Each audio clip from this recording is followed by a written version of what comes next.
شروع اللہ کا نام لے کر جو بڑا مہربان نہایت رحم والا ہے۔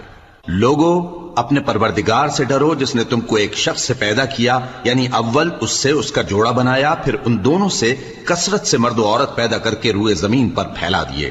اور اللہ سے ڈرو جس کے واسطے سے تم ایک دوسرے سے حقوق کا مطالبہ کرتے ہو، اور قطع رحمی سے بچو۔ کچھ شک نہیں کہ اللہ تمہیں دیکھ رہا ہے۔ اور یتیموں کا مال جو تمہاری تحویل میں ہو ان کے حوالے کر دو، اور ان کے پاکیزہ اور عمدہ مال کو اپنے ناقص اور برے مال سے نہ بدلو، اور نہ ان کا مال اپنے مال میں ملا کر کھاؤ کہ یہ بڑا سخت گناہ ہے۔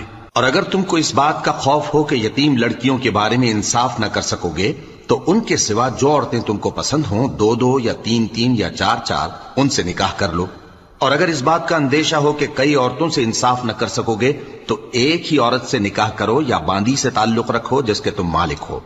اس طرح تم بے انصافی سے بچ جاؤ گے۔